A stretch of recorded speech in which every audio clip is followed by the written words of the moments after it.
할렐루야. 옆 사람하고 인사합니다. 한 주간도 주 안에서 승리하셨습니까? 우리 한 번 더 인사할까요? 당신이 교회입니다. 한 번 더 해볼까요? 당신이 건강해야 교회가 건강합니다.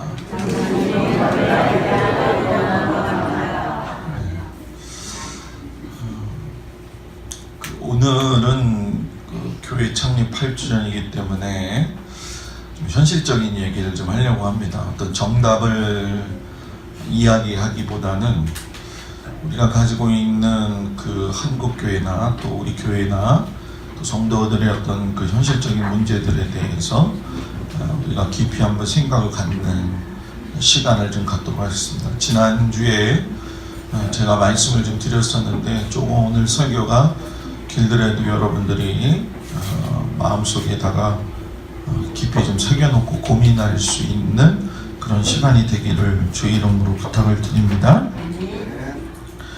교회가 창립이 된 지 8주년이고 이제 횟수로는 9년째가 됐습니다. 제가 요즘 하나님 앞에 기도하는 것 중에 지나간 8년과 9년 사이에 목회자만이 가지고 있는 여러 가지 많은 고민들, 교회에서 일어나고 또 힘들게 했었던 여러 가지 많은 문제들을 다시 한번 뒤돌아보는 그런 시간들이 좀 있었습니다. 그래서 때로는 개인적으로 혼자 쇠잔해지는 어떤 영혼의 아픔을 느끼기도 했고, 또 성도들 가운데에서는 또 대리어 또 그런 마음들이 여러분들 가운데 있는 사람들도 있었을 거예요. 요즘 끊임없이 제가 저한테 묻는 것 중에 하나님이 교회를 세우셨고 또 하나님이 나를 담임 목사로 세우셔서 이 교회로 인도를 해주셨는데 우리의 방향이 어떻게 잘 가고 있는가, 이런 생각을 하고 기도를 해요. 교회가 무엇이냐? 단순히 모여서 기도하고 찬송하고 예배드리는 것이 교회냐? 성경이 말하고 있는 교회는 그게 교회가 아니라고 이야기를 해요. 단적으로 얘기하면은 교회는 하나님으로부터 부르심을 받은 자들의 모임이고, 예수 그리스도께서 우리를 구원하셨다라고 하는 생명을 가지고 있는 자들의 모임이라는 거예요. 그래서 대개의 경우가 신학적인 단어로 보면은 에클레시아라고 이야기를 해요. 에크 나왔다, 칼레오 부르셨다, 세상으로부터 나오게 하셔서 부르심을 받은 자들이 바로 교회다라고 이야기를 해요. 그 시작이 성경에 보면 어디서 나오냐? 민수기에서 시작이 되어지는 성막교회에서 나오는 겁니다. 우리가 내일부터 이제 5일 동안 성막의 진에 배치라든가 번제단이라든가 등대, 떡상, 분향단의 어떤 그 위치들을 놓고 하나님께서 교회를 어떻게 구별하시고 성도들을 어떻게 이 땅에서 승리하기를 원하시는가, 이 부분에 대해서 일주일 동안 은혜를 나누려고 하는데, 여러분들이 일주일 동안에 어떤 시간을 꼭 내서라도 8시니까 7시 한 45분부터 찬양을 좀 하겠습니다. 그러니까 글쎄요, 무슨 일이 있어도라고 이렇게 얘기하면 좀 안 되겠고, 교회를 사랑하는 마음이고 하나님 앞에 좀 새로워지는 마음을 가지려고 하면 여러분들이 주의 제단을 채우는 은혜가 있기를 주의 이름으로 축복을 드립니다. 그 성막에 하나님의 백성들이 모여서 살았다라고 하는 것은 우리가 잘 알고 있죠. 그런데 성막에 이런 상황들을 보게 되면 이스라엘 백성들만 산 것은 아닙니다. 그 이스라엘 백성들이 있는 그곳에는 하나님을 알지 못하면서도 이스라엘 백성들을 따라서 나왔던 그 잡족들과 이방인들이 함께 있어요. 자, 이 얘기는 무슨 이야기냐면, 교회는 세상하고 구별된 존재이면서도 교회 안으로는 세상의 사고방식과 또 세상이 가지고 있는 어떤 가치관으로 인해서 흔들릴 수 있는 요소들이 교회 안에 많이 있다라는 거예요. 그러니까 공존하고 있다라는 얘기죠.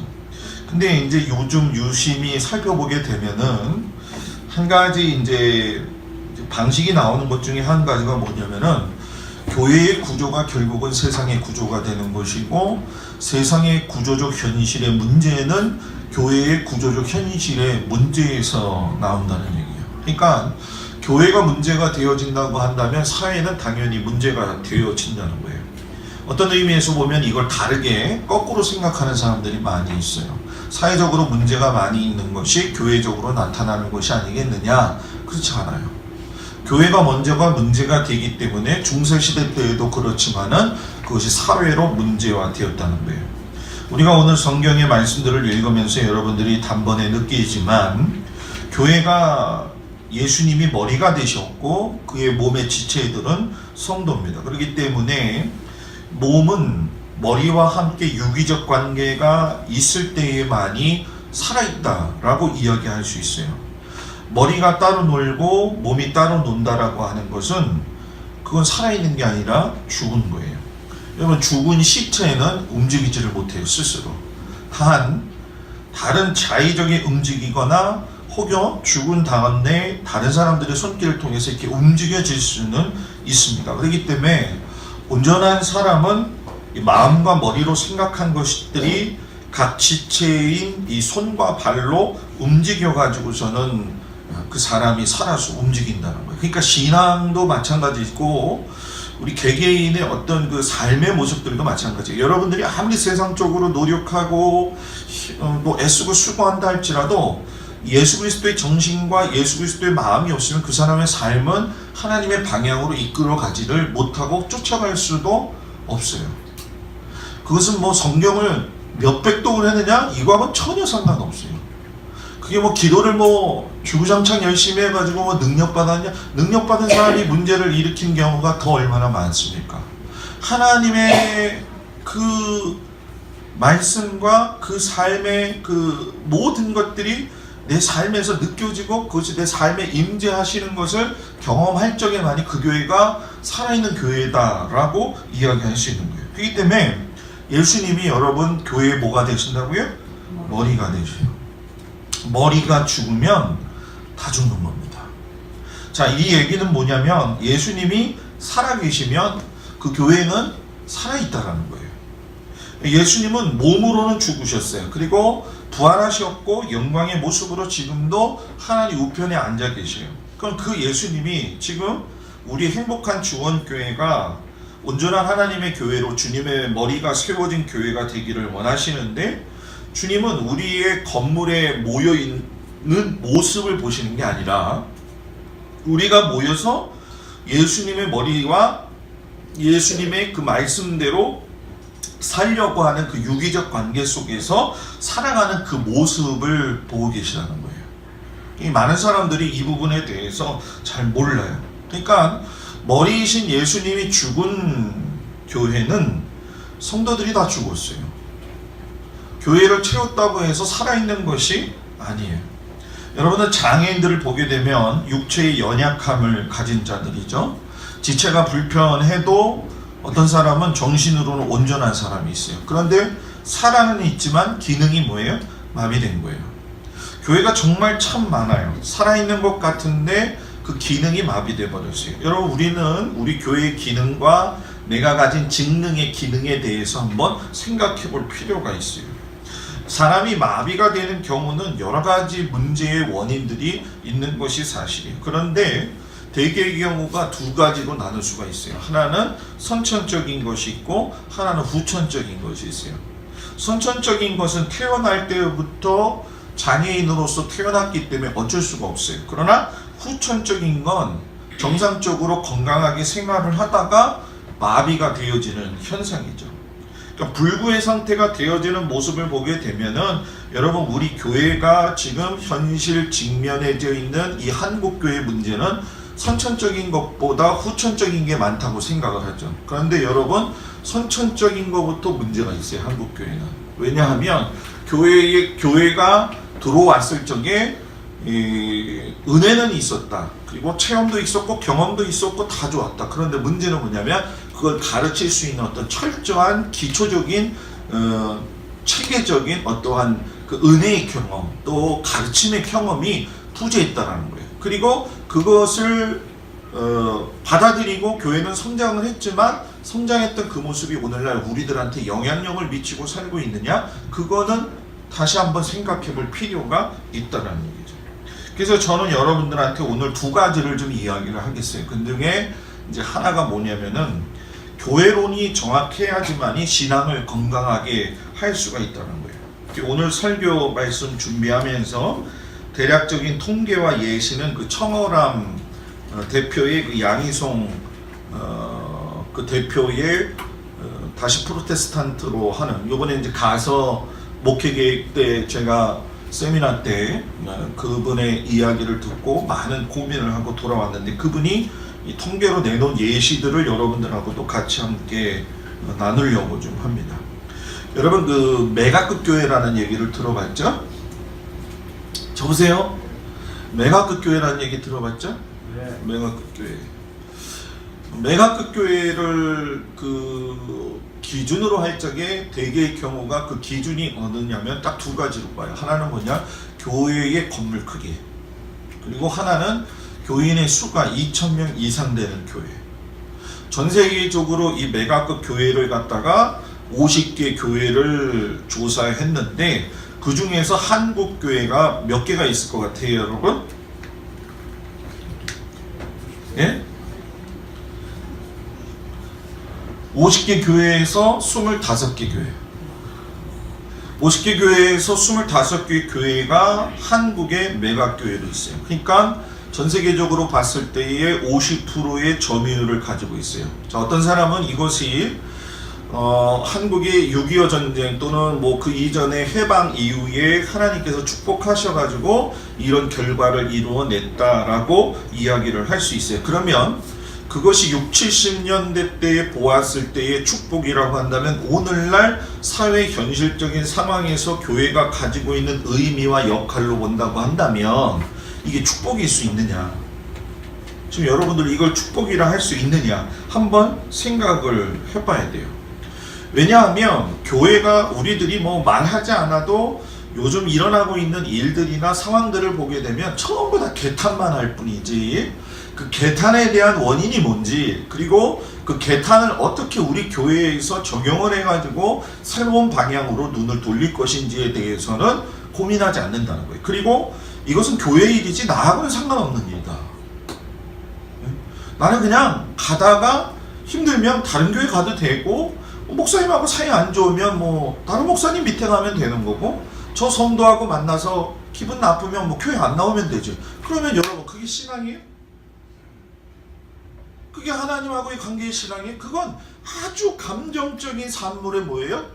결과일 뿐이라는 거예요. 나는 하나님을 믿고 있는 게 아니에요.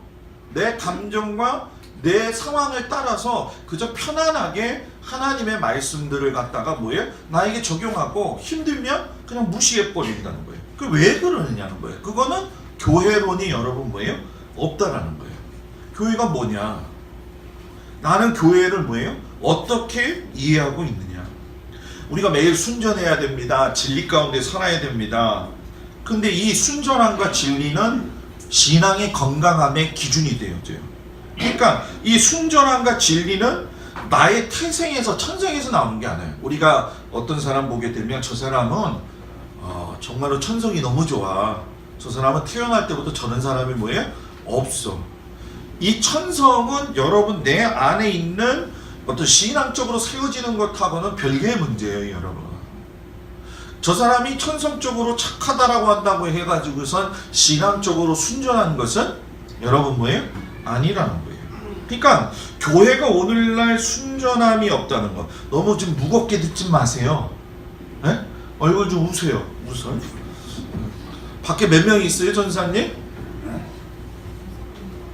6분 있으면 2분만 빼고 다 들어오라고 그래. 내가 누차 얘기를 했잖아요. 오늘 설교는 다 같이 듣고 고민해야 된다고. 교회가 순전함이 없다는 건 예수님의 순전함이 없는 게 아니라 여러분 교회가 무슨 이유로 인해서 순전함이 없는가에 대한 그 고민을 우리가 해봐야 된다는 거예요. 그리고 그 고민은 나한테 적용이 돼요. 내가 하나님 앞에 지금 순전함이 있느냐. 내가 여러분들한테 묻는 거예요. 지금 이건 여러분들한테만 묻는 게 아니라 제 자신한테도 묻는 거예요. 그 교회의 부흥에 대한 이야기도 많이 하고 또 교회의 어떤 타락에 대한 이야기들도 많이 하는데, 문제는 여러분, 이야기는 많은데 그거에 대한 원인 제공이 무엇인지, 그걸 위한 대책은 무엇인지에 대해서 생각을 하지 못한다는 거예요. 그래서 이것을 세 가지의 면에서 오늘 여러분하고 좀 생각을 좀 해볼 텐데, 예수님 당시에도 예수님에게 도전장을 던지고, 또 예수님에 대해서 어떤 그 핍박을 가하고, 또 예수님에 대해서 계속 그 반대적 입장을 가졌던 사람들은 세 가지의 부류의 사람들이었어요. 그 중에 이제 한 사람은 부류가 대제사장과 제사장, 그리고 한쪽은 바리새인과 율법학자들, 그리고 한쪽은 뭐예요? 열심당이라고 하는 자들의 문제였어요. 자, 여러분, 로마 군인들은 여기에 관여하지 않았어요. 로마 군인들은 식민지 지배를 했기 때문에 그 식민지 지배만 잘 되면 되는 거예요. 그렇기 때문에 법적인 테두리 안에서 문제만 되지 않는다고 한다면 얼마든지 여러분 뭐예요? 그냥 관용을 베풀 수가 있었어요. 그렇기 때문에 이 약점을 알고 있었던 대제사장이나 바리새인들이나 열심당들에 의해서 희생당하신 분이 누구예요? 예수님이에요. 근데 그 예수님이 희생당한 것처럼 보일 뿐이지, 예수님은 희생을 당하신 게 아니라 본인 스스로가 뭐예요? 희생을 하신 거예요. 왜? 하나님과 죄된 나와의 관계를 뭐예요? 화목제물로 세우시고 구원을 열어놓으신 거죠. 그러니까 세상은 봤을 적에 예수님을 죽인 것 같고 예수님을 이긴 것 같아요. 그런데 여러분, 아니에요. 세상은 진 것이고 세상이 뭐예요? 죽은 것이에요. 자, 그렇다고 한다면 전 세계 메가급 교회가 50%를 점유하고 있는 이 한국 교회의 위용 앞에서 이 영광이 얼마나 헛된 것인가. 그 중에 대제사장과 제사장을 보면서 우리가 생각할 수 있는 것이 성직주의에 대한 문제예요. 성직주의. 오늘 창립주의 설교는 우리가 좀 고민해보는 설교예요. 아셨죠? 네. 성직주의에 대한 문제는 뭐냐면은, 자, 대제사장과 제사장들의 문제에 대해서 우리가 이야기할 적에, 저는 신학생 시절을 지냈잖아요. 그때 이제 학교를 처음에 들어가게 되면은 뭐 선배들도 그렇고 교수님들도 그렇고 한 가지 이렇게 축약된 그 물음이 있었어요. 그게 뭐냐면, 너에 대한 하나님의 부르심, 그 소명이 있느냐라고 이야기해요. 그때요, 부르심의 소명이 너무 있었어요. 그래가지고 찬송 부르면요, 은혜가 넘쳐요. 두 가지 찬송 나오면 진짜 나는 세상에서 나같이 순결한 믿음의 백성이 없는 줄 알았어요. 그 중에 한 가지가 뭔지 아세요? 겸손히 주를 섬길 때 괴로운 일 많으나 주께서 나와 함께. 내가 목회길을 걸어가면 얼마나 괴로운 일이 많을까. 그때 그걸 내가 다 이기리라. 누구 때문에? 예수님 때문에. 근데 예수님 때문에 그 고난의 길을 걸어간 게 아니라, 미안하지만 여러분, 사람 때문에 힘들어서 고난의 길을 걸어가요. 그리고 부름받아 나서니 뭐예요? 어디든지 가오리다. 악을 꽂자 빈들에도 복음 들고 가오리다. 뭘 가요? 도망가고 싶은데. 네? 여러분, 제가 2년 3년 동안 제가 지금부터 8년 되고 나서 우리 교회에 대한 고민이 굉장히 많았었어요. 여러분들한테 이야기를 안 했지만, 심지어 뭐 장로님들한테도 제가 이런 부분에 대한 고민들을 이야기도 했지만은, 요즘에 와서 이제 그런 생각들을 많이 해요. 제가 개인적으로는 영적으로 어떤 지쳤던 부분들이 좀 있었고, 또 이 지쳤던 부분이 제가 육신적으로 연약한 부분도 있기 때문에 굉장히 이 부분에 대해서 고민을 많이 했었어요.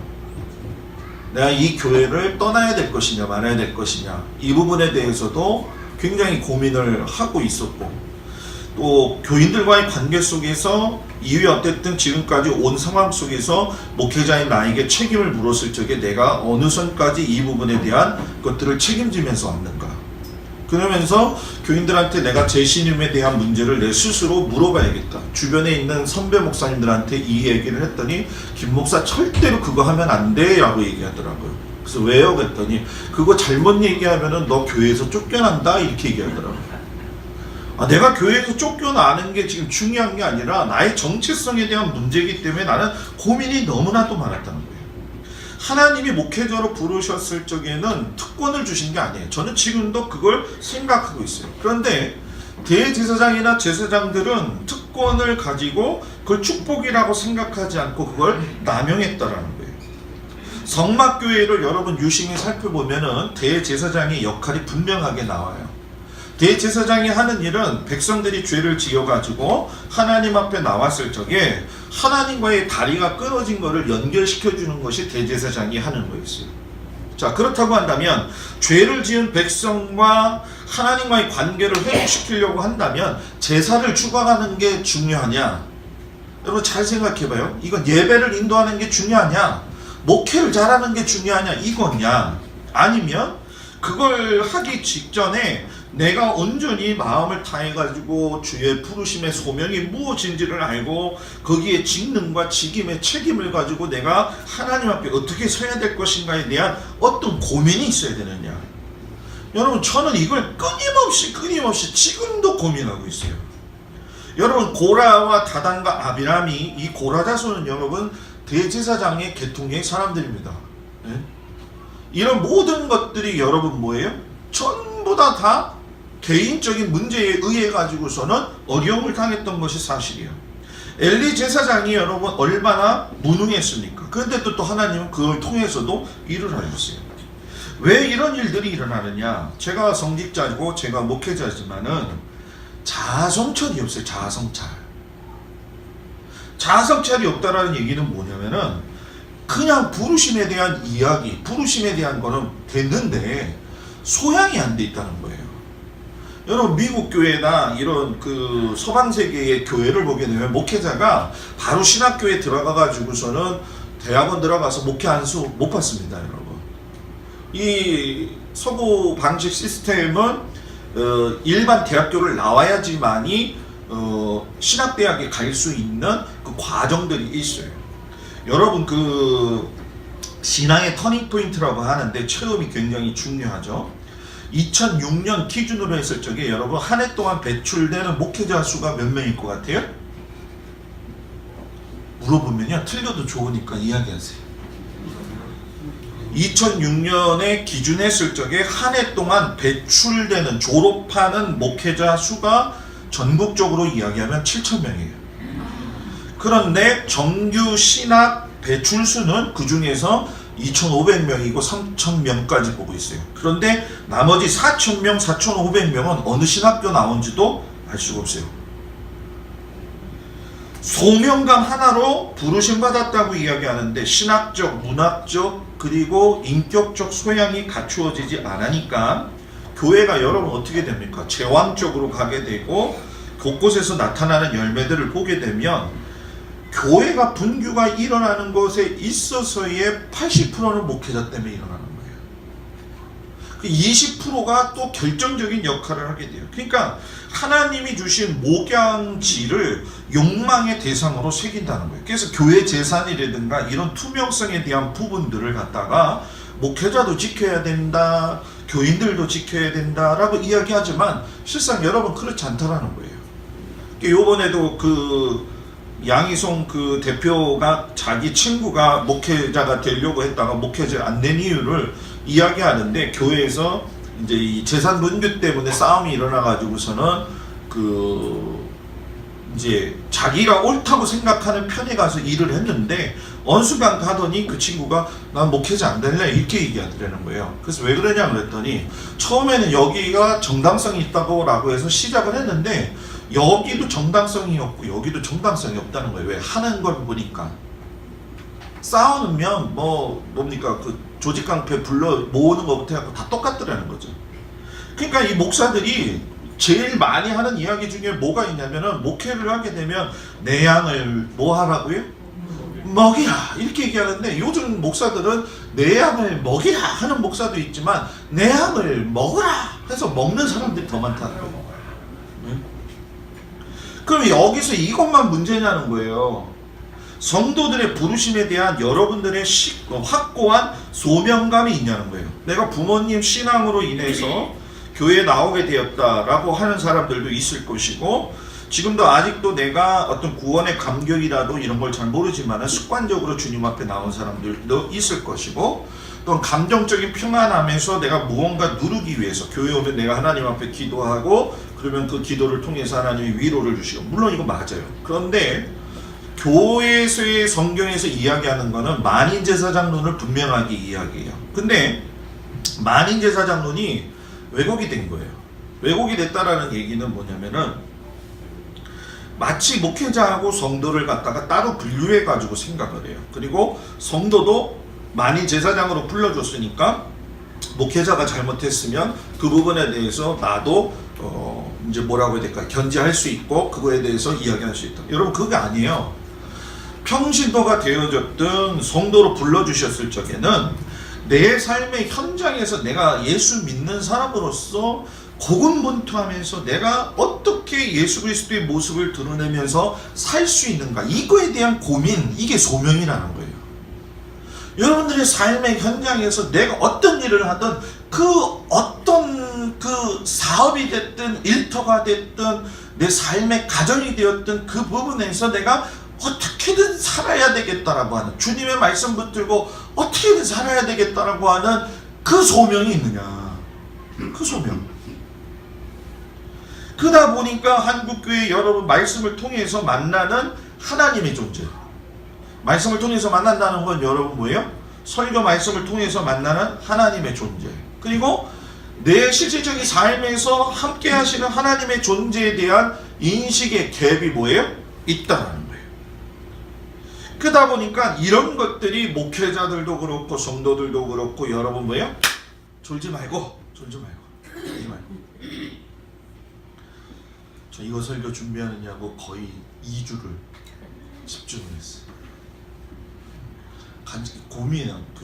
교회 창립됐어요. 하나님 앞에 감사해요. 우리 그렇게 하려고 창립주일 지키는 게 아니에요 지금. 그죠? 네. 이러면 까먹어요. 이렇게 하다가. 네. 말씀을 통해 만나는 하나님의 존재하고 내 삶에서 함께 하시는 하나님과의 존재가 결국은 여러분 목회자나 성도들 가운데 어떻게 일어나냐? 그럼 여러분 세습으로 나타나는 거예요. 그러면 목회자가 세습하는 거는 성도들한테 책임이 없느냐? 책임이 있어요, 여러분.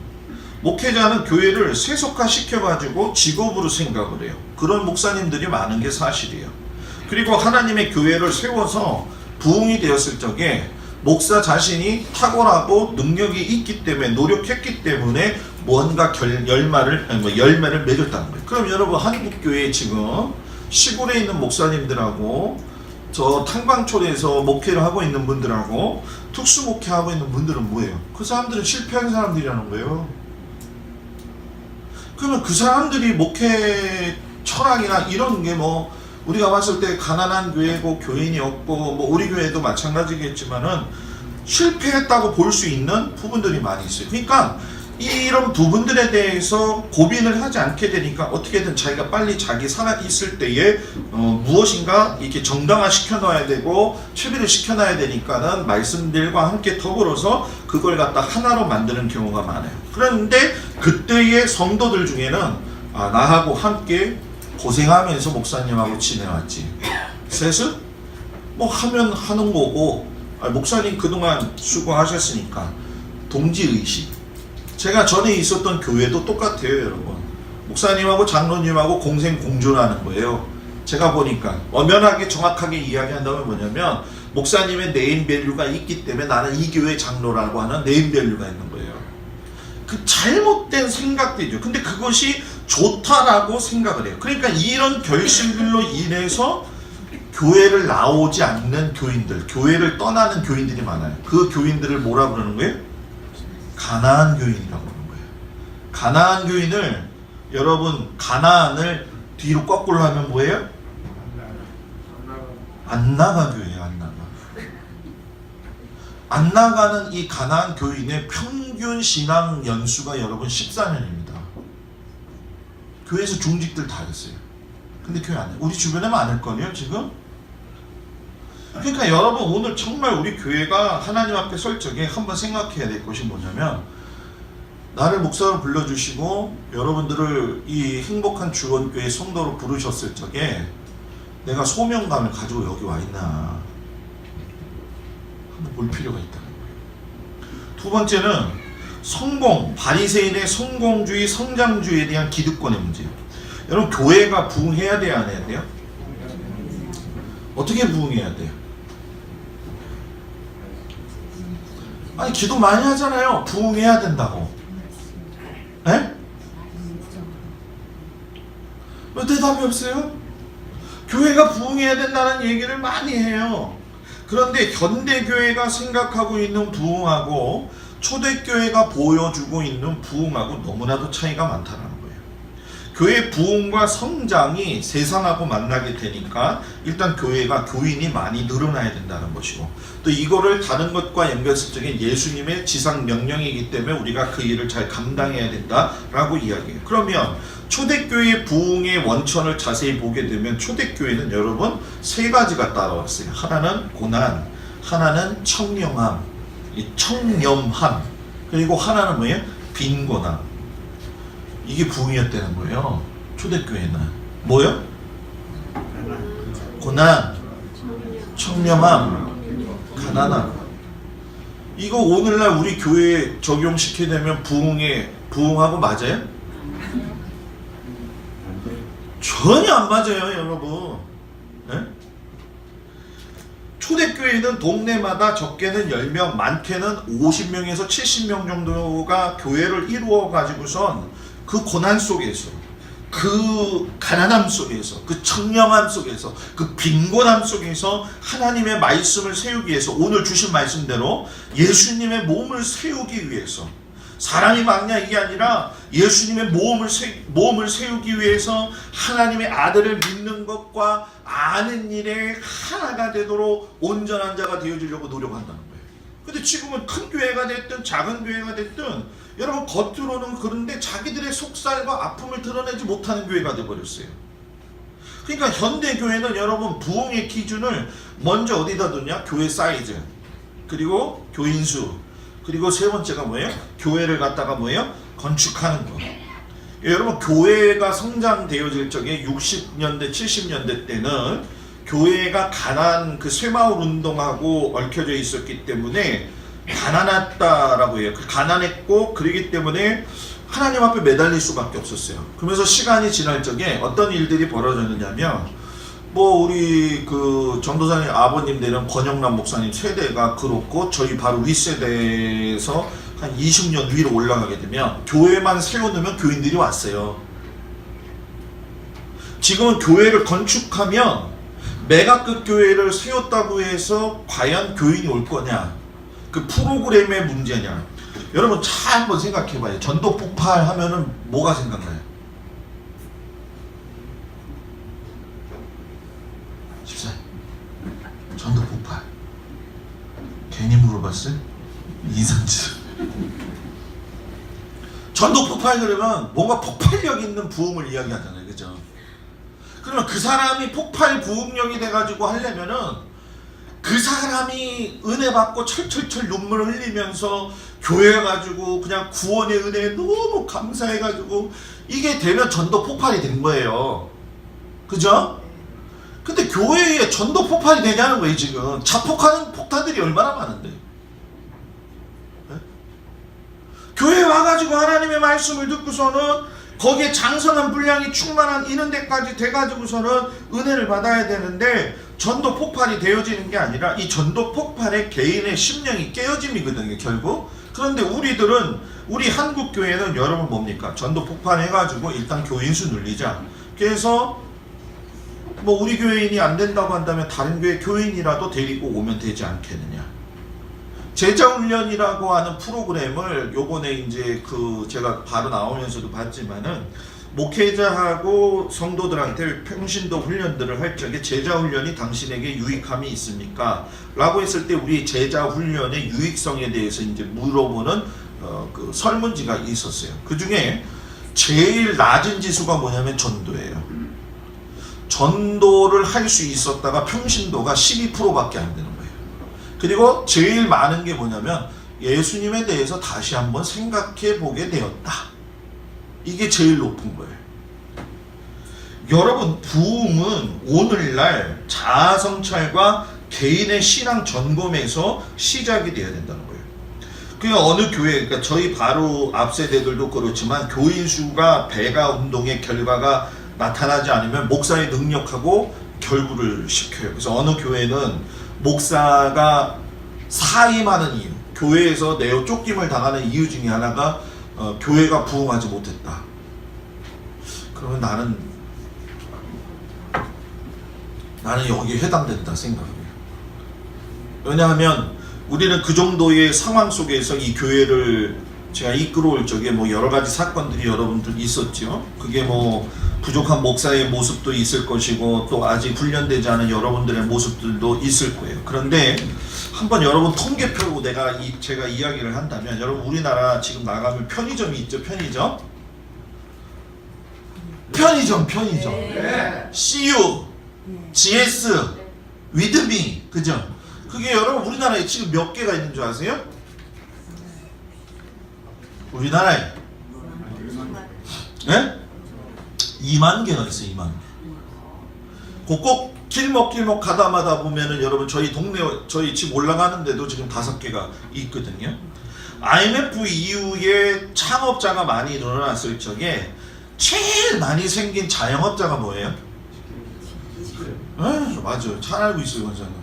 치킨집이 그때 제일 많이 생겼는데, 치킨집이 그때 몇 개의 생겨졌느냐? 최고의 정점에 도달했을 때 35,000개. 그러면 2006년 기준으로 해가지고 2006년 기준으로 해서 교회의 수는, 한국 교회는 몇 교회인가? 75,000개. 웃을 일이 아니야, 권사님. 이게 왜냐하면 75,000개가 됐다는 거는 여러분 서바이벌 게임 자체가 되지 않는다는 거예요. 여러분, 서바이벌 게임은 뭐냐면 죽도록 싸우고 전략적으로 가지고 전도를 한다고 해서 전도가 되는 것이 아니라는 거예요. 그런데 여기다가 교인들의 수가 지금 40대 밑으로 봤을 적에는 전부 다 뭐예요? 내림세를 하고 있어요. 부모 신앙 교육이 밑으로 내려가진 않아요. 2006년 기준해 가지고 각 종교 단체들마다 1년 운영 및 조사 결과를 했는데, 천주교하고 불교가 한 해 살림을 하는데 필요한 돈이 얼마인 줄 아세요? 4천억이에요. 2006년에 기독교가 한 해 운영비를 얼마 썼느냐? 3조. 3조 따로 떼어놓고 건물 짓는다고 해가지고선 건축비만 대출한 돈이 얼마인 줄 아세요? 9조. 1년 동안 300건의 부도 현상이 일어나가지고 하루에 한 번씩 교회가 부도가 나오는 거예요. 그러니까 교회가 한 번 건축 시작하고 나면 6년에서 10년, 길게는 10년 넘어서 재정 긴축 정책을 하게 되고, 이웃도 보지 못하고 남을 볼지도 못하고 성도들의 피로감은 늘어나고 목회자의 마음은 힘들어진다는 거예요. 근데 우리는 교회가 건물이 없잖아요. 그 우리를 봤을 적에 저는 무슨 생각을 하겠어요? 아마 여러분들 가운데 우리가 교회를 뭐 더 좁은 데로 옮긴다면 여러분들 가운데도 그런 생각을 가지고 있을 거예요. 건물에 후퇴하는 느낌, 신앙적으로 후퇴, 우리 교회는 부흥 안 하는 거네? 그렇게 생각하면 저는 할 말이 없어요. 그런데 건물이 없다고 해서 후퇴되는 게 아니라 여러분들의 피 같은 돈, 하나님이 축복하셔가지고 주신 물질을 하나님 앞에 드렸는데 이것이 우리 교회의 월세로 해서 많이 나가는 것을 보았을 적에 여러분들보다 제 가슴이 더 아프다는 거예요. 그러면 우리가 현실적으로 건강한 교회가 된다라고 하는 것은 이걸 더 축소해서라도 여러분 뭐예요? 교회를 지출을 줄이고 하나님의 일을 하는 게 더 좋다라는 거예요. 아멘. 건물을 세우는 게 이젠 중요하지 않다는 거예요. 김동호 목사님의 높은 뜻 승리 교회라든가 분당 우리 교회라든가 보게 되면은 여러분 교회가 세워지질 않아요. 교회 건물을 갖지 않아요. 근데 여러분 이상한 게 있어요. 건물을 더 지은 교회, 문제가 있는 교회는 성장을 해요. 왜 나쁜 교회가 망하지 않느냐? 왜 문제가 있는 교회가 망하지 않느냐? 여러분 전병호 목사가 삼일교회에서 홍대 새 교회를 세웠어요. 그죠? 젊은이 교회. 저도 굉장히 이 사람 좋아했습니다. 여러분 이 사람이 그 여자 문제가 뭐 청년들하고 너무 많았었죠. 그죠? 근데 이 사람이 교회 나와가지고서 나올 적에 그 뭡니까 그 전별급이라고 해가지고 뭐 몇 억을 받았잖아요. 그죠? 근데 이 사람 따라 나온 사람들이 여러분 처음 한 해에 몇 명이냐면 500명이 따라 나왔어요. 1년 후에 몇 명이 됐는지 아세요? 1000명이 됐어요. 오카는 목사님 소천 이후에 사랑의 교회 오종현 목사가 사랑의 교회 저 강남에다 지은 그 오카는 그 사랑의 교회가 여러분 얼마 갖고 지었느냐? 3,000억이에요. 놀라지도 않네요. 이제 억걱하니까 별로. 네? 아니 어떻게 3,000억 얘기를 들었는데도 네? 제가 지난번에 있었던 교회도 여러분 128억입니다. 128억에서 여러분 모든 거 다 제하고 나가지고서는 건축으로 저기 갚아야 될 그 뭡니까 대출금만 98억이고 월 이자가 4,800만 원까지도 내봤어요. 제가 거기서 살았다니까요. 근데 이 사람 오종현 목사도 여러분 뻔뻔해. 이 사람들 이 교회 거기 있는 사람들은 누구냐는 거예요. 그 사람들 예수 믿고 근데 그 사람들 그 교회 가갖고 무엇을 충족받느냐는 거예요. 여러분 이게 바로 잘못된 교회론이에요. 교회는 크기만 하면 돼. 우리 목사님이 조금 잘못해도 성장시키잖아. 너희 좋고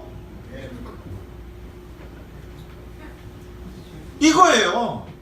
여러분 저는 그거를 실질적으로 경험을 한 사람이에요. 제가 그런 교회도 있어갖고 그러니까 교회는 가난하고 허덕이는 사람들은 오지 못하고 강남에 수준 높은 사람들은 수준 높은 교회 가가지고 수준 높은 박사학위를 받은 목사의 설교를 들으면서 나는 수준 있는 성도야.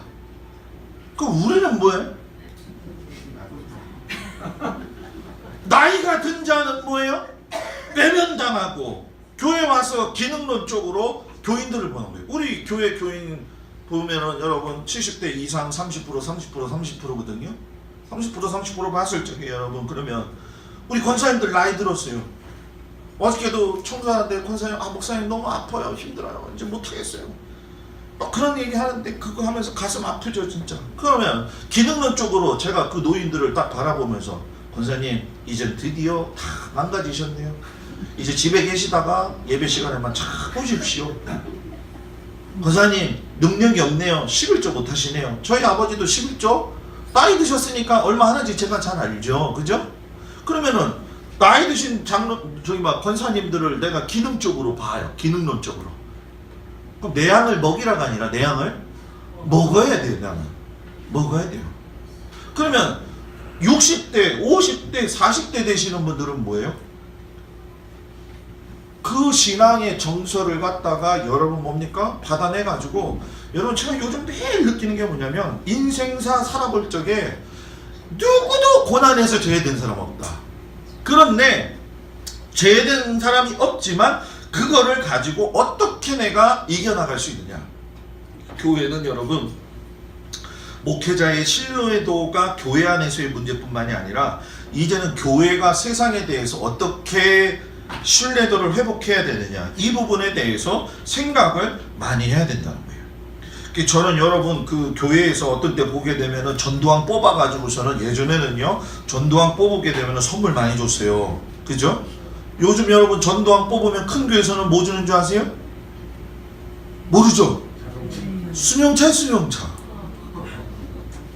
우리도 한번 승용차 한번 나도 승용차 없는데 여러분 웃긴 얘기 할까요? 목사님들 모임에 가면 저 혼자 이거예요. 장갑차 끌고 가는 거예요 이제. 예? 그래서 제가 그걸 보면서 그래도 봉고차가 제일 편하다. 예? 여러분 제 친구들 옆에서 딱 보면은요 그런 친구들이 너무너무 많은 거예요. 그냥 아무 얘기도 안 해요. 여러분 교회는요 종교 서비스를 하는 곳이 아니라는 거예요. 교회 안 나오면 안 되겠다라고 하는 금단 현상. 내일부터 목사님이 창립주의를 위해서 한 주간 동안 5일 동안 말씀을 전하시는데 교회가 어떻게 해야 되는지 내가 어떻게 해야 되는지 나는 그걸 어떻게든 들어야 될 거야 라고 하는 이 금단 현상이 있어야 되는데 님은 님대로 하시고 나는 나대로 살겠사오니. 네? 네? 목사님은 목사님 목회고 나는 바쁘니까 내가 그렇게 많이 하자는 것도 아니고 일주일에 5번 하자는 건데 그것도 안 온다고 한다면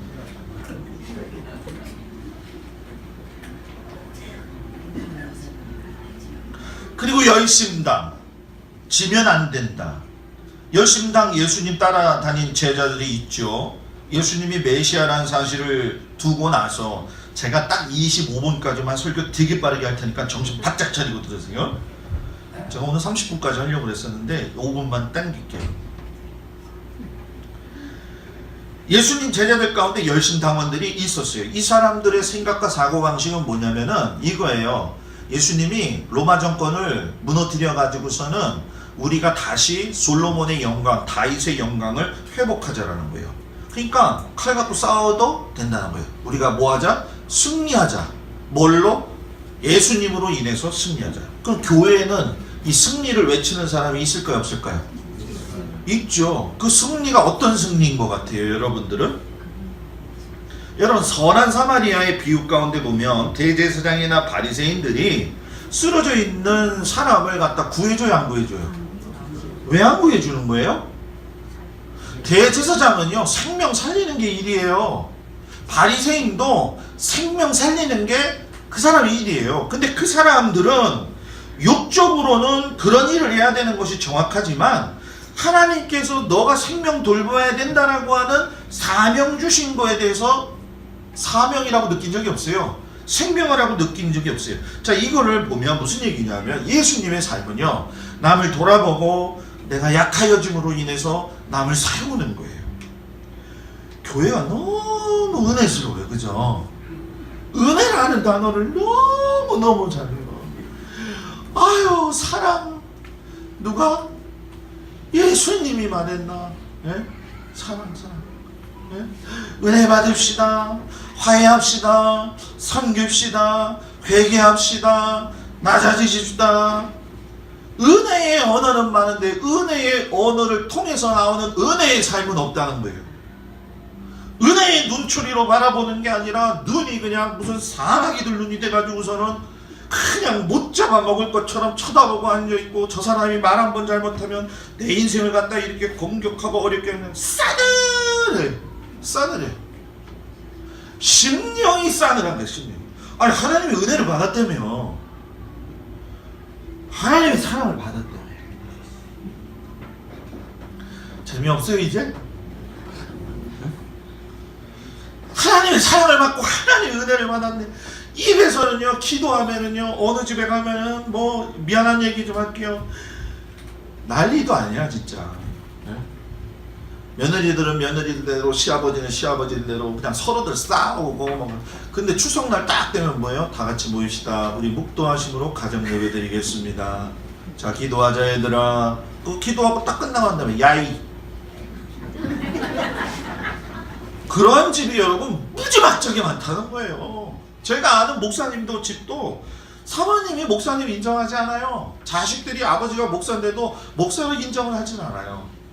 그 사모님의 최대 소원이 뭔지 아세요 여러분? 아이들 다 대학교 보내면은 나는 그 목사님과 함께 이혼하리라. 여러분 목사 가정만 잘못된 줄 아세요? 여러분 우리 평신도들의 집안에도 가면 여러분 뭡니까? 그런 위기 가운데 있는 경우가 너무나도 많다는 거예요. 여러분 신앙은요 자기 신념 체계가 아니라는 거예요. 여러분 한경주 목사님, 옥하는 목사님, 하영주 목사님이 돌아가시고 난 이후에 여러분 보니까 그분들의 특징이 뭐예요? 하나님의 말씀을 몸부림치면서 몸으로 살아내려고 했다라는 거예요. 오크라 목사님 돌아가시기 1년 전에 어게인 1907년 해가지고서는 여러분 뭡니까? 그 원산 대부흥 운동을 갖다 했죠. 그때 잠실에 모여가지고 있을 때 오카노 목사님이 뭐라고 이야기했어요? 내가 죄인입니다. 내가 죽일 놈입니다. 라고 이야기하고서는 그거 끝나고 나서 뭐라고 고백을 하냐면은 그날 그거 끝났을 적에 여러분 이랜드 기업 자체로 봤을 때면은 뭡니까? 기독교 기업이 그 밑에 상암 월드컵 경기장 밑에서는 비정규직 문제 때문에 파업 들어갔어요. 그러니까 오카노 목사님이 나중에 뭐라고 얘기하냐면 사람 모으는 데는 성공했다. 그런데 믿는 사람은 없다. 실패했다는 거예요. 여러분 우리 교회가 지금 이 인원이 많냐 적냐 문제가 아니에요. 목사님 그건 아니죠. 현실적으로 봤을 적에 교회가 운영도 돼야 되겠고 예 맞아요. 이게 맞아요. 그런데 정말 중요한 건 뭐냐면은 그렇게 해가지고 교회를 나와서 교회를 갖다 운영을 착 하고 교회가 어느 정도 여러분 뭡니까 질서화되고 체계가 됐는데 목사는 성도들을 우습게 여기고 성도들 목사를 우습게 여기고 서로 인정하지도 않고 서로 미워하고 그 교회예요? 교회 아니에요. 교회 아니에요. 오늘 저 지금 흥분한 것 같죠? 오늘 설교는 답이 없어요. 답이. 마지막으로 한 가지만 이야기하고 마치겠습니다. 다가올 미래의 준비에 대해서 깨어있어야 된다는 거예요. 14절 15절에 보면 어린아이가 되지 아니하고 사람의 속임수와 간사한 유혹에 빠져 온갖 교훈의 풍조에 밀려 요동하지 않게 하렴이라. 오직 사랑 안에서 참된 것을 하여 범사에게 그에게 자랑할지라. 자, 적으세요. 지금 내가 살아가는 현재는 과거가 있기 때문에 현재가 있는 거예요. 그러면 현재가 있다는 얘기는 앞으로 미래가 있다는 얘기 없다는 거예요. 있다는 얘기예요. 그러면 미래를 점쳐볼 수 있을까요? 없을까요? 있다라는 얘기예요. 1차 산업은 사람이 손으로 수고해가지고서는 얻는 거예요. 2차 산업은 사람이 발전시킨 증기기관이나 어떤 발전의 원동력을 가지고서는 모든 것을 일으켰어요. 지금 우리가 살고 있는 3차 산업혁명은 여러분 뭡니까? 전자회로, 정밀 제어, 컴퓨터, 인터넷 기술. 요즘은요 애들이 책 안 읽어요. 책 안 읽어요. 젊은 대학생 애들도요 책 안 읽어요. 하영이가 학교에 가가지고서는 중간고사를 하는데 영어를 갖다 이만큼 갖다 주는 거예요. 시험 본다고. 이거 해석하는 게 쉬워요? 힘들죠. 누가 도와줘가지고 지는 잘했는데 문제는 뭐냐면은 얘들이 공부를 안 하고 구글 번역기를 다 돌려. 근데 문제가 뭐냐면 구글 번역기 돌리는데 60%가 이상한다고요. 60%가 이상한다. 이게 의역화가 잘 되지 않는 거예요. 그래서 파파고를 돌려. 지금 목사님 뭐 얘기하나? 파파고도 번역기예요. 파파고를 돌리면 한 70%까지 맞으니까 또 돌려요. 그러니까 이게 여러분 애들이 아버지가 예전에 자기가 모르는 게 있으면 아버지 이거 뭐예요? 라고 물어봤어요. 지금은 아버지한테 묻는 자식 없어요. 네이버 지식인 치는데 네? 간장게장 만드는 법, 꽃게장 만드는 법, 네? 인테리어를 할 적에 이 책상을 어떻게 해야 되고 뭐 예를 들어서 1박 2일 여행 간다. 그 플레인을 좀 짜줘라 그러면 다 나와 있어. 다. 그러니까 애들이 엄마나 아버지에 대한 이야기를 들을 필요가 없어요. 여러분들 지금 수중에 있는 컴퓨터가 이 핸드폰이 지금 여러분 컴퓨터입니다. 컴퓨터. 근데 여러분 저는 오늘 여기서 이야기하는 게 아니라 지금 우리는 3차 산업의 극대화 현상에서 살고 있으면서 4차 산업에 들어간다는 거예요. 자, 이 얘기 무슨 얘기냐면 AI 시대예요. 인공 시대예요. 그럼 여러분들은 지금 이럴 거예요. 아, 목사님 우리 창립주의라는데 무슨 AI 시대가 우리하고 뭔 상관이 있길래 도대체 그러세요? 상관이 있어요, 여러분. 잘 들어보세요. 내가 25분까지 하려고 했는데 28분까지 해야겠어.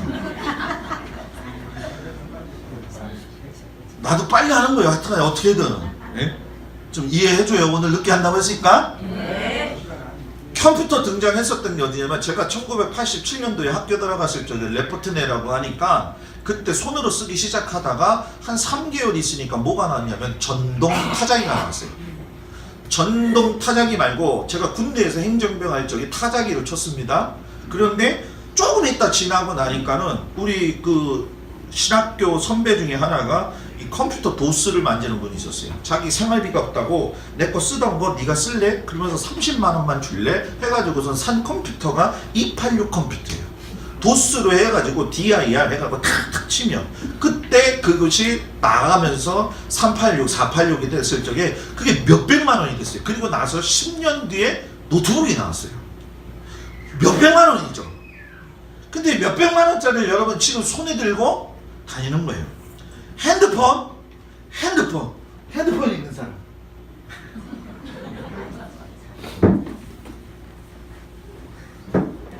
핸드폰 작죠? 옛날에 무전기 핸드폰 보신 분? 큰 거 맞죠? 그게 여러분 제가 찾아보니까 다이나텍 8000X라는 거예요. 그게 당시 얼마였냐면 1983년도에 나왔는데 240만 원. 놀래지도 않아 이제는. 그거도 안 놀래고 뭐. 네? 제가 SHC100부터 핸드폰 썼었어요. 1988년도에. 그때 이거보다 좀 더 가늘었지만은 이렇게 두꺼운 거. 폴더가 1996년에 나왔고, 터치폰이 2007년도에 나왔고, 스마트폰이 2009년도에 나왔는데 2010년부터 컴퓨터 운영 체제가 들어갔어요. 지금 여러분 7년밖에 안 된 거예요. 이게 놀라지도 않아. 이게 7년밖에 안 된 거예요, 여러분. 근데 지난 작년에 문제가 생겼어요, 여러분. 뭐가 문제가 생겼냐면 저거를 극대화 시켜가지고 인공지능화를 해가지고서는 만드는 알파고. 그러니까 알파고가 여러분 누구하고 격돌했어요? 이세창하고 몇 번 싸웠어요? 4번 싸웠어요. 4번 싸워가지고 이세창이가 한 번 이겼어요. 이세돌. 알았어요. 흥분해서 그래, 흥분은. 목사가 실수하면 되게 좋죠. 그래서 이세돌이 이긴 다음에 그 알파고의 이름 별명을 뭐라고 했냐면 알파고리라고 했어요. 그래 커제가 1등이잖아요. 웃었어요. 야, 그거 한 번밖에 못 이기냐? 자기 해가지고 다 졌어요. 다 졌는데 문제가 뭐냐면은 그거 끝나고 나자마자 구단기사 5명을 갖다가 복식조로 만들었는데 알파고리가 이겼어. 근데 엊그제 보니까 여러분 제가 너무 깜짝 놀란 거예요. 뉴스 보다가 인터넷 신문 보다 알파고리를 이긴 알파고 제로가 나왔는데 알파고 리는 법칙을 갖다가 제어한 이 법칙을 갖다가 심어줘 가지고서는 거기에서 학습했다는 거예요. 그런데 이 알파고 제로는 학습을 시키지 않고 그냥 이렇게 바둑은 이런 거야 라고 입력을 시켜놨는데 3일 만에 공부해가지고 알파고 리하고 100대 0으로 이겼어. 이거 안 놀래면 도대체 뭘 가지고 놀래요? 이길 수가 없다는 거예요. 여러분 왓슨이라는 얘기 들어봤어요? 들어봤어요? 권선이 이걸 들어봤다고? 왓슨이 여러분 미국에서 만든 의료 분야에 사용되는 컴퓨터 이름입니다. 이 왓슨 여러분 ABC 퀴즈쇼에서 제일 많이 맞춘 사람들하고 싸움을 시켰더니만 1등 했어요. 의료 분야에서만 쓰게 되는데 이 사람, 이 로봇가, 이 AI가 암 분야에 대한 의견을 인간이 가지고 있는 의사보다도 인간 의사보다도 견해가 더 잘 나오는데 의학저널 300종, 교과서 200종, 1500만 쪽을 갖다가 몇 초 안에 습득하고 나서 의사가 놓치고 있는 것까지 이야기를 해요. 우리나라에 가천대 길병원, 부산대병원, 건양대병원에 있어요. 근데 이게 문제가 뭐냐면 진단은 왓슨이 하고 책임은 인간이 지라는 거예요.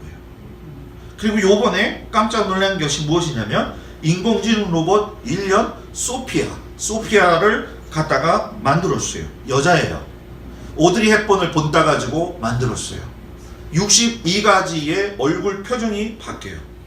이 아이를 UN 연설에다가 세웠어요. 연설에서 세울 적에 넌 인간보다 뭘 잘할 수 있느냐 그랬더니 이 소피아가 뭐라냐면 나는 당신들을 눈으로 볼 수도 있고 대화도 할 수 있는데 내가 단 한 가지 단점은 뭐냐면 내가 태어난 지 1년밖에 안 됐기 때문에 이 부분에 대해서는 내가 여러분들보다 좀 미진하다 이렇게 얘기를 해요.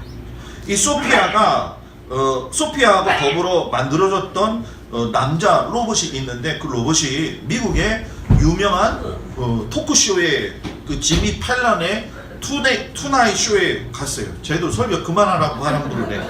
네? 그런데 자 여기 보세요. 진행자 팰런하고 가위바위보를 했는데 이겼어요. 그때 이 AI가 뭐라고 이야기하냐면 이것은 인류를 지배하려고 하는 나의 위대한 계획의 시작이다 라고 이야기를 했어요. 여러분 앞으로 17년 후쯤 되면 제가 계산을 해보니까 제가 17년이면 내가 몇 살이지? 67세 67세 되면은 놀라지 마세요. 3D로 사람의 머리 두뇌를 복사한다는 거예요. 그러면 그때 어떤 일이 있었냐면 김동수라고 하는 사람의 뇌를 갖다가 복사를 하는데 김동수 목사가 배운 신학적 틀, 김동수 목사가 배운 어떤 삶의 경험을 그대로 복사해가지고서는 로봇에다 주입시키면 제가 여러분들한테 축도할 수 있어요. 제가 여러분한테 하는 게 아니라 걔가 하는 거예요. 걔가. 그러면 제가 거기 없다고 한다면 여러분들은 있을 것 같아요? 죽을 땐데가 아니라 마트가 가도 계산원이 필요가 없는 거예요. 인공지능 로봇한테 여러분 탁구를 갖다가 세계 1위 하고 붙여놨더니만 누가 이겼어요? 인공지능 로봇이 이겼어요. 근데 사람이 이겼어. 한 번. 몇 번 이겼어요. 어느 때? 엣지 했을 때. 엣지 알죠? 엣지. 그거 했을 때. 여러분 오늘 좀 준비해. 무궁무진한 이야기를 했어요. 근데 제가 왜 이런 이야기를 하냐? 목사님 나는 올라가 할 때가 얼마 남았으니까 목사님 난 이거하고 상관없어요. 올라가는 건 나중에 맡기고 내 자녀들 위해서 내 상황들 위해서 하나님께 기도해야 돼요 여러분. 아멘?